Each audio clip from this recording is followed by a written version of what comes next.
You do first, maybe the first 3 years here, and you go to another 7 kilometers, Ajagunlase, to go and complete your school. Then, what is the benefit? Because the original intention has been killed. So I am telling you, there are a lot of things on our educational standard that has gone wrong. And that was why, when you look at our position in the nation, before we used to be number 4 position, because I think the WAEC examination is what they use to evaluate each state standard of education. 4th position, 7th position, 8th position. Do you know what our position was in the 2013 WAEC or something? We are already on position number 26 in the country. And we are talking of appointment that is not there for anybody to see. So now, what I'm saying is that we will go back to the national policy on education, whereby all this classification of no clarification will not come in if I become the governor. And that is the voice. That's what everybody in the state is looking up to. Our next contestant is the People's Democratic Party governorship candidate, Senator Iyiola Omisore, a former deputy governor and a 2-term senator from Osun State. In 2003, Senator Iyiola Omisore won the senatorial seat from prison.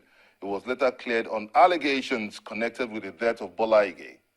Though he lost in his 3rd attempt at his own senatorial district in 2011 under controversial circumstances, but Ife, his hometown, is expected to be his stronghold. He has arguably demonstrated the fiercest rivalry to Governor Aregbesol's 2nd-term ambition. Now let's hear from Senator Iyiola Omisore. Your race to the Bola Ige house come August 9 poll has been tagged the rescue mission, and you've so far flagged off an 8 cardinal program. How do you intend to achieve this? Basically, look at the education sector. The education sector in this state now is in total comatose. Schools are merged incredibly. Schools are cancelled unreasonably, to the extent of students now go to schools with hijabs, masquerade dresses, and choir dresses. The psyche of average Osun indigene is a young school attendant, a pupil or a student, is being destroyed. The future generation of this state is being destroyed. And Southwest, what we have in Southwest for us going is education. That's our first business. Anybody that jokes education in Southwest is our enemy. In any form or manner, no matter what you preach. Because where we are today is because of the education foundation, which we laid for Southwest in the late 50s. That's given us this our leverage. So anybody who wants to lead in this part of this world must be ready to give education a very state of place, not destroying the education of this state on the altar of profit making. As if that is not enough, he now went to school uniform. So uniform between the governor and his wife for 4 billion naira. When we now did the economic analysis, it has cost us about 1 million jobs. The cloth sellers, male and female, the tailors, male and female, the handlers, male and female, thereby impoverishing the Osun indigenes. That is why the state has rejected APC in totality in every world we have been to. And that is why they are desperate, promoting thugs, promoting state boys. But that will not solve their problem. They will leave by God's grace. Now, about 870,000 registered voters will be heading to the polls come August 9. Let's do some of these 2 major towns. Of course, if determines the votes in Osun State, that's in the last 20 years. And of course, if is my town, I don't see APC having 1% of votes here at all. So, if it's there, that must be maybe a mistake of thumb printing. And when you go to Osogbo 2, basically, Osogbo, I was Osogbo yesterday, they are all enlightened as well. The projects in Osogbo, they are all federal government projects. Osogbo Ring Road, Shekona Osogbo, they are federal Ministry of Works complete projects. Unfortunately, now, the jobs have not been done up to 15% in 3.5 years. Most of them have been abandoned, as you see now. And no natives were involved even with the many jobs on those projects. They are all outside contractors. Even a payloader, a mechanic are foreigners. So there's a pressure on people rejecting Iyiola Omisore totally. So I don't see APC getting local government in this state at all. They are going to lose flatly. That's why they are preaching violence and thuggery. I think it's a general consensus that let's just go to the best bank. And this is our first election anyway. They came through the course in the first instance. And how do you explain where you want to do infrastructure or do construction? You now start demolishing buildings. At the end of the day, you don't actually need to demolish these buildings. Buildings have been demolished for the past 2-3 years now. They are left as they are. Nothing has been done. That means the government of these people, they behave before they think. They live before they look. So it's become an albatross to them now.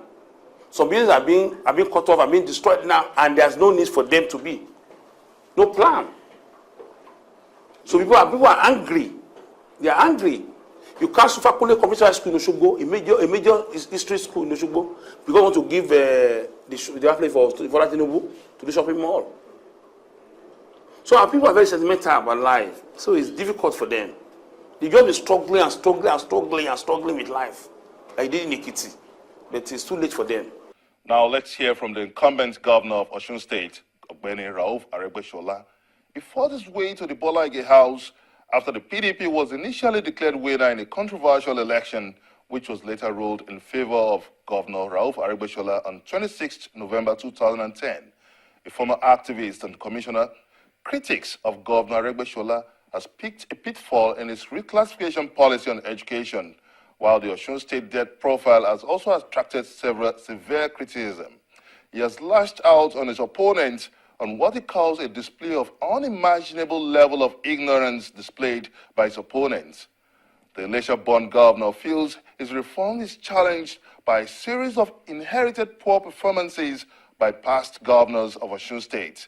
He also lamented the heavy presence of security during Ekiti elections. Now let's hear from Governor Rauf Aregbesola.